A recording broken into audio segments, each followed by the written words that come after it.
guys, welcome to the Musclepod. My name is Roxana. My name's Jay. So yeah, this is our first podcast. Just kind of build a platform for obviously fitness people like ourselves, coaches, personal trainers. Bodybuilders, and we're going to be introducing you to some of our guest speakers later on. But you're going to be the ones that's going to give us the idea of what you want to see us doing next. So I'm a NPC bikini bodybuilder. I've been doing bodybuilding for about 3 years. Competed last year. That was my first season on the stage. But I have an athletic background, so I didn't come from nowhere. I was a professional dancer before. How old were you when you started training? Funny enough, my first dance classes were when I was 7 years old. My uncle used to own a gym where all the best dancers back home, I'm Polish, used to come and do the classes. So I was 7 years old when I remember like it was yesterday when I came and I was waiting for this like dance classes. And my uncle showing me how to perform exercises on the machines. Like I was just playing about, like lat pull down. I was so light that I was like hanging on the pole and like, jumping out of it. Like the cable will pull me back up. I think when you're new and you're a kid and it's like wow, isn't it? When you're in the gym, you get it. Yeah. So, even like myself, I was like 14, 15, going to cousins and that when they're older, just testing it. And then, once you start introducing that first bit of consistency, Yeah. just boom, when you start seeing the results, that's when it gets addicting, innit? And I think that's Yeah, what that's it was for me. So like, I think 17 when I first actually stayed consistent, started training, and then from there, boom, I didn't know how to good physique. That's the funniest thing. All right. And then I done 4 years of training before I even had an Instagram account.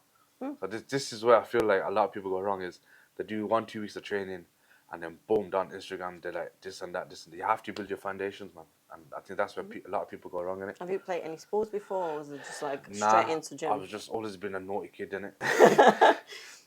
So I've always been energetic, always getting like, just in school as well, just messing about in school, wagging school, whatever.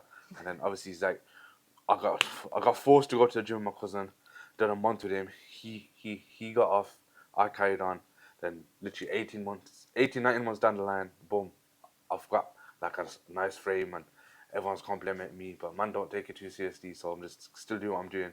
Then I'm talking 4 years have gone past now where I've been training, and someone showed me like a guy online that's got like 250k followers, and I'm just sat on a block of stairs at 4 in the morning, like, yo, let me make an Instagram, let me see how it goes. And then from there, obviously, back in 2018 was where I kind of come back on Instagram. So, how did it go into like, how did you get yourself into bodybuilding? To be fair, I just started I was just a weightlifter. I was just lifting weights, just eating clean, doing what any normal gym guy does in it. Just train, eat clean, want to get hench. And then it just come to a point where it's been 6-7 years of training now. And training's not enough. You want to... Training's not enough, but then obviously you might remember lockdown come as well. So lockdown come, I gained a bit of weight.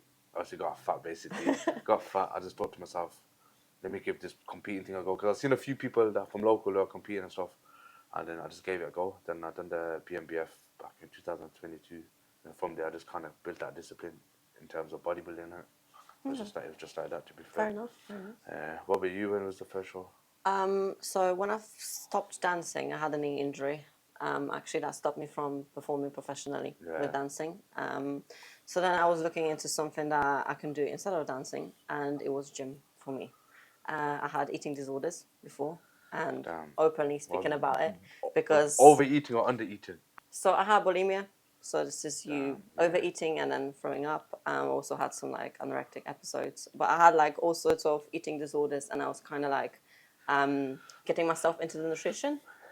And this is where like my knowledge developed into, this is how it works. How do you overcome eating disorder for someone that's maybe going through it outside? Yeah, that's going to watch this podcast maybe. It's a long process. I think what it is like a mind game. For me, it was, for example. So I just realized at some point that the food is there for you to fuel, not to reward yourself with. That's one of the first things that you have to tell to yourself.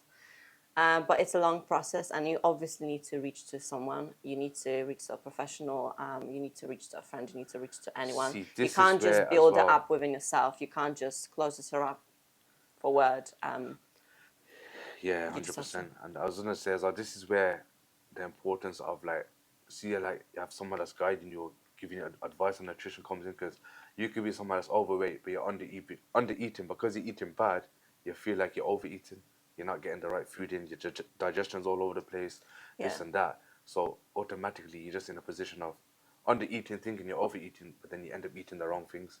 You get it, and then that's where you just it's stuck in that cycle of constantly trying to chase, but you don't know actually what you're doing in it.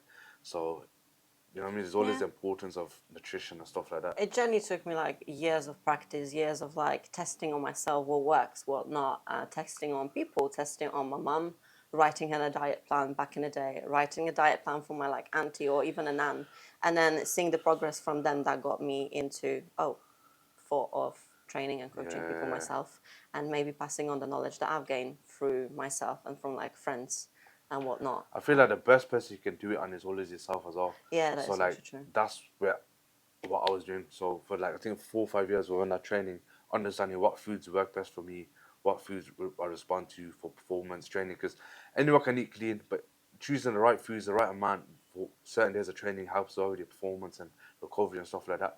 Obviously, when you start coaching, obviously I know you do coaching yourself, PTing, you start getting different clients with different needs in it, and then obviously from there it's like, okay, now I have to decide what I want to do with this. Then obviously you want to learn more and you just get more information and stuff like that. You know what I mean? So yeah, man, like I said, man, 10 years in the game is crazy. And we're only just trying to showcase what we're trying to do now. So, Right, so we're gonna wrap up from here. I hope you did enjoy listening to us. I hope you got to know us a little bit now. whatever you want to Like, see, you get me? comment, subscribe.